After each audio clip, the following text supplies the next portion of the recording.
एक कुशल प्रशासक, आधुनिक समाजामध्ये लोप पावत जाणारे संस्कार, सती ते वैष्णवी न थांबलेला प्रवास. ब गटामध्ये अभिव्यक्ती स्वातंत्र्य म्हणजे स्वराज्य नव्हे, युद्ध नको बुद्ध हवा, शिवशाही ते लोकशाही या विषयावर विद्यार्थ्यांनी चांगली तयारी करून स्पर्धेमध्ये उत्कृष्ट असं भाषण केलेलं आहे. हे जे सर्व विषय समाजाशी निगडीत, समाजामध्ये जे ज्वलंत प्रश्न आहेत त्याच्यावर उपाययोजना सुचवणारे आहेत. सहभागी शाळा ज्या आहेत त्या सर्व शाळांना मी धन्यवाद देईल की ते दरवर्षी या स्पर्धेमध्ये आमच्या शाळेत विद्यार्थ्यांना पाठवतात, आमच्यावर विश्वास दाखवतात.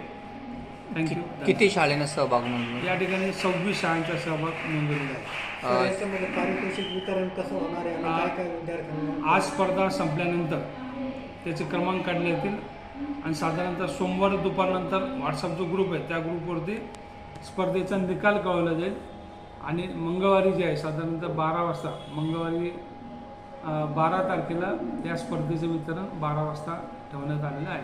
परीक्षक म्हणून कोण कोण आहे? परीक्षक म्हणून जे आहे ते आजूबाजू बाजूच्या शाळेतले जे आहेत ते शिक्षकच या ठिकाणी परीक्षण करतात. आणि सर वितरणाचा कार्यक्रम केव्हा होईल? वितरणाचा कार्यक्रम 12 तारखेला 12 कोणाचे असते? प्रमुख पाहुणे जे शाळेतलेच आम्ही सर्व शिक्षक आणि प्राचार्य असतात त्यांच्या हस्ते आम्ही बक्षीस वितरण देतो. सर 1997 पासून तुम्ही या स्पर्धा सुरू केल्या. या स्पर्धेसाठी वेगवेगळे विषय देण्यात येतात.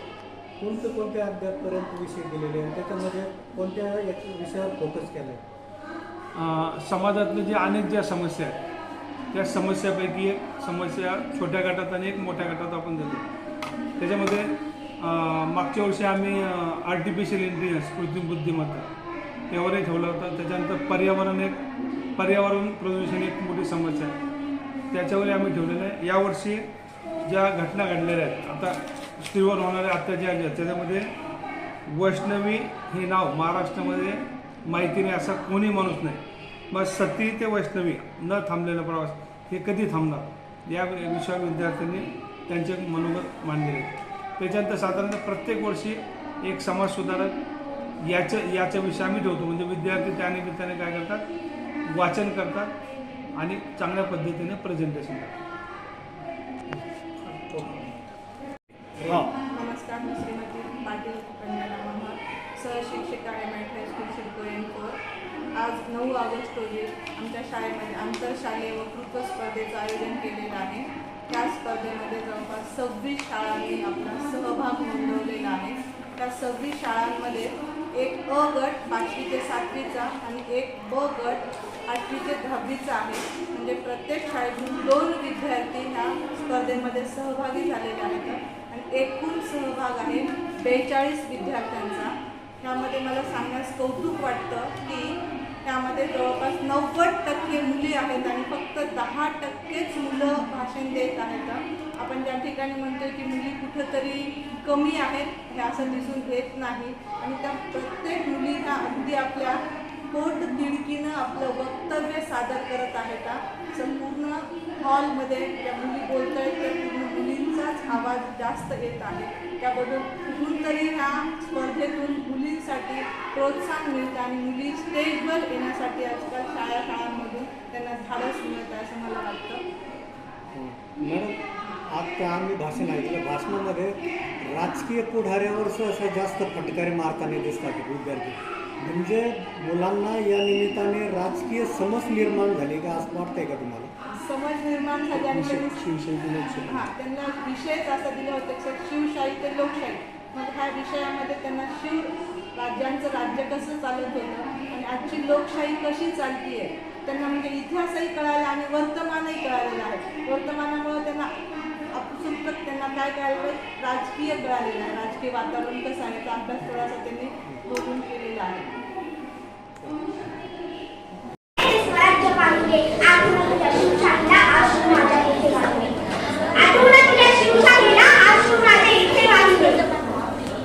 अखंड विश्वाला शांततेचा संदेश देणारे महाकारुणिक कथानक भगवान गौतम बुद्ध, गुलामाला गुलामाची जाणीव करून देणारे स्तंभगत बंड करून ठेव असे विज्ञानवादी विचार मानत आपल्या भारत देशाला महत्त्वाची राज्यघटना देणारे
थोडक्यात लोकांसाठी लोकांकडून चालवलेले राज्य.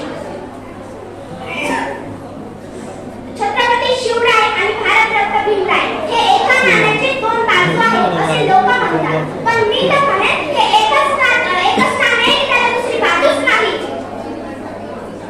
तसेच आज रक्षाबंधन आहे. सर्व भावांना रक्षाबंधनच्या हार्दिक शुभेच्छा. आणि मी सर्व भावांना एकच सांगू इच्छिते की रक्षाबंधनच्या दिवशी एकच सांगू इच्छिते की सर्व बहिणीचे रक्षण करावे. ती बहीण कोणाची असो तिचे रक्षण करणे हे प्रत्येक भावाचे कर्तव्य आहे.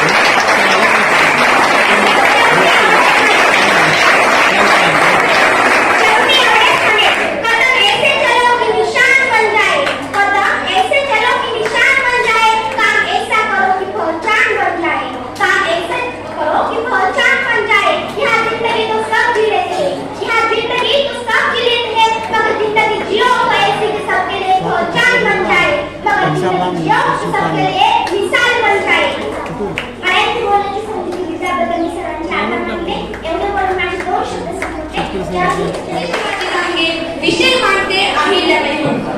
नाव जानते अहिल्या इतिहासात ज्या गाजल्या, नाव जानते अहिल्या इतिहासात ज्या गाजल्या, शूर अशी होती ती राणी, शूर अशी होती ती राणी, न्यायासाठी लढली ती मर्दानी, न्यायासाठी लढली ती मर्दानी.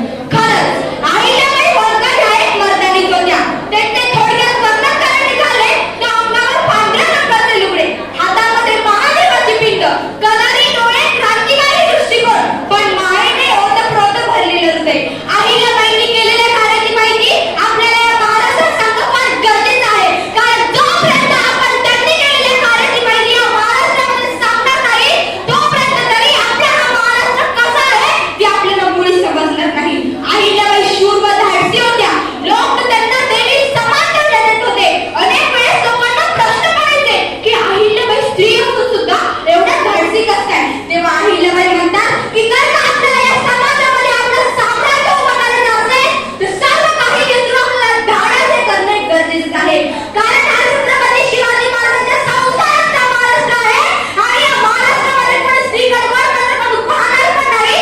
आणि ज्याने पाहण्याची हिंमत केली तर स्त्री एवढी मागतात तर नक्कीच आहे की ती नजर कडक केल्याशिवाय ती राहणार नाही. अहो हेच विचार ध्यानात घेऊन अहिल्याबाई लढल्या, झुंजल्या. कारण या भारतामध्ये माझे 7 संस्था होऊन गेल्या. त्या संस्थांमध्ये अनेक राज्य होऊन गेले. त्या राज्यामध्ये काही राज्याचा इतिहास आपल्याला माहित नाही, पण ज्या राज्याचा इतिहास आपल्याला माहित आहे त्यापैकी सुद्धा छत्रपती शिवाजी महाराज जात असे होते की त्यांच्या दरबारामध्ये स्त्री होती.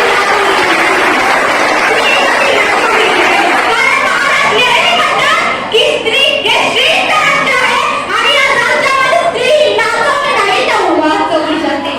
हे विधान अहिल्याबाई लढल्या. पण आजची स्त्री अंदाज पडल्यावर बाहेर काय निघायचं नाही असा नियम करून बसलीये.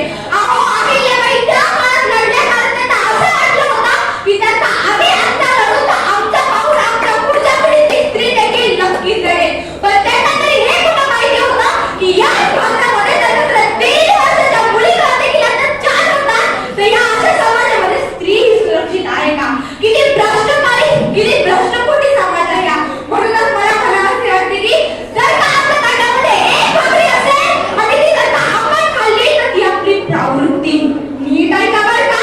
आपल्या ताटात जर का एक भाकरी असेल आणि ती जर का आपण खाल्ली तर ती आपली प्रवृत्ती, पण आपल्या ताटात जर का अर्धी भाकर असेल व त्यामध्ये चतकोर आपण गरजूंना दिली व चतकोर आपण खाल्ली तर ती आपली संस्कृती म्हणून ओळखण्याची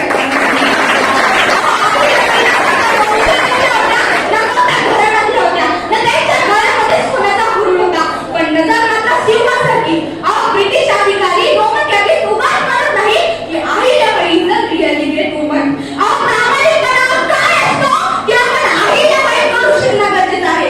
कारण जेव्हा अहिल्याबाईचा मुलगा म्हणजे मालेला होळकर एका बसण्याचा मृत्यू पावतो तेव्हा अहिल्याबाई आपल्या पुढच्या मुलाला मृत्यूदंड देतात. का? कारण तो पण एक सामान्य नागरिक आहे. हा असतो प्रामाणिकपणा. म्हणूनच मला म्हणावंसे वाटते की गगन सागत है विशाल है जीवन जिसका विशाल है. गगन सागत है विशाल है जीवन जिसका विशाल है. ना देव किसी नागवास से वो तो बनती माटी के अंश से. ना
पुण्यश्लोक अहिल्याबाई होळकर तसेच इतर सर्व महापुरुषांच्या चरणी कोटी कोटी प्रणाम समर्पित करते. तसे लोकाला वाढवलं तसेच एक नातू प्रकल्पाने या महाराष्ट्रातला असे धर्मवीर छत्रपती संभाजीराजे, छत्रपती शिवाजी महाराजांचे वडील छत्रपती शहाजीराजे सर्वांच्या चरणी नतमस्तक होते व इथे बसलेले सर्व प्रेक्षकांच्या चरणी नतमस्तक होते व माझ्या भाषणाला सुरुवात करते. नमस्कार, माझे नाव अमित कमल कवे आहे. मी आपल्यासमोर शिवशाही लोकशाही हा विषय मांडते आहे. ज्या देशात भाकरीच्या एका तुकड्यासाठी लोक स्वतःला विकायला तयार होत होते पण त्यांना विकत घ्यायला कोणी तयार नव्हते, अशा या देशात, अशा या राज्यात, अशा या महाराष्ट्रात माझ्या शिवरायांनी, माझ्या शिवप्रभूंनी, माझ्या छत्रपती शिवाजी महाराजांनी स्वराज्य निर्माण केले. हा इतिहास आहे माझ्या राजाचा. आपल्याला छत्रपती शिवाजी महाराजांकडून स्त्रियांचा आदर करणे शिकले पाहिजे. छत्रपती शिवाजी महाराज स्त्रियांचा मान सन्मान करत होते. ते मोहिमेवर जाताना सर्वांना एकत्र घेऊन जात होते हे खरं, पण लोकही त्यांच्या बरोबर आवडीने यायचे हेही तेवढेच खरे. मग तो विचार, एकात्मतेचा संदेश, एकता, समता, बंधुता. छत्रपती शिवाजी महाराज मोठे झाले पण ते का मोठे झाले? कारण की त्यांनी सर्वांना एकत्र केले. महापुरुष म्हणजे जातीची किंवा कोणत्या धर्माची नाहीये. आपल्याला हे का कळत नाही? आपण याचा विचार केला पाहिजे. काही महापुरुषांची जयंती आली की आपण त्यांच्या प्रतिमा डोक्यावर घेऊन नाचतो. त्यांना डोक्यावर घेण्याची गरज नाही तर त्यांना डोक्यात घेण्याची गरज आहे. काही नव्याने जयंत्या सुरू झाल्या, काही मुलांचे विचार आले, काही युवकांचे विचार आले की आमचे रक्त भगवा आहे, आमचे रक्त निळा आहे, आमचे रक्त हिरवा आहे. रक्तात आम्ही फक्त जर महापुरुषांना घ्यायचं असेल त्यांचे जयंत्याच करू नका ना. छत्रपती शिवाजी महाराजांनी जर जातीपातीने राज्य केलं असतं तर अवघड जनतेचं स्वराज्य निर्माण केलंच नसतं. पण आपल्याला हे कळत नाहीये. आपण जातीपातीमध्ये भरकटत चाललो आहे. एक कवी म्हणतात, धर्मात जात आहे, जातीत जात आहे. धर्मात जात आहे, जातीत जात आहे. म्हणूनच देश माझा मातीत जात आहे. म्हणूनच देश माझा मातीत जात आहे. आपल्याला जर हा देश मातीतून वर काढायचा असेल तर सर्व महापुरुषांचे विचार आपल्याला डोक्यात घेणे गरजेचे आहे. सर्व महापुरुषांची जयंती एकत्रित साजरी करावी लागेल. तिला जगात तोड नाही सारा इतिहास देतो गवाही. तिला जगात तोड नाही सारा इतिहास देतो गवाही. शिवरायांची शिवशाही, भीमरायांची लोकशाही. शिवरायांची शिवशाही, भीमरायांची लोकशाही. अगोदरच्या काळात लोक एकमेकांना समजून घेत होते, एकमेकांचे विचार जाणून घेत होते, चांगल्या कामासाठी एकमेकांना प्रोत्साहन करत होते. पण आत्ताचा काळ जर आपण बघायला गेलो तर एकीकडे देश चंद्रावर जाऊन पोहोचला तर दुसरीकडे भ्रष्टाचार वाढत आहे. दुसरीकडे भ्रष्टाचार वाढत आहे. पूर्वीचे लोक एका विचाराची होती म्हणून त्यांचा इतिहास सुवर्ण अक्षरात लिहिलेला होता. त्यांचा इतिहास सुवर्ण अक्षरात लिहिलेला होता. डॉक्टर बाबासाहेब आंबेडकर म्हणतात, लोकशाहीमध्ये राजकीय सामाजिक जीवनात रक्ताचा एकही थेंब न वाढता कार्यकारी बदल, क्रांतिकारी बदल घडवून आणणे म्हणजे लोकशाही. लोकशाहीची निर्मिती 26 जानेवारी 1950 रोजी झाली. लोकशाही म्हणजे थोडक्यात लोकांनी, लोकांसाठी, लोकांकडून चालवलेले राज्य. छत्रपती शिवराय आणि भारतरत्न भीमराय हे एका नाण्याचे दोन बाजू आहेत असे लोक म्हणतात. पण मी तर म्हणेन हे एकच नाणे आहे, त्याला दुसरी बाजूच नाही.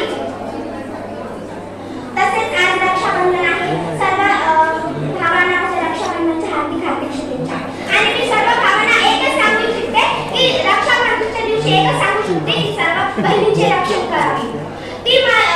ती बहीण कोणाची असो तिचे रक्षण करते. हे प्रत्येक भावाला कर्तव्य आहे.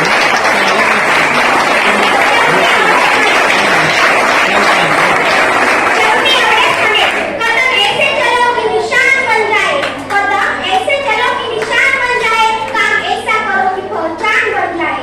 काम ऐसा करो कि पहचान बन जाए. यह जिंदगी तो सब जी लेते हैं. यह जिंदगी तो सब जी लेते हैं. मगर जिंदगी जियो तो ऐसी कि सबके लिए पहचान बन जाए.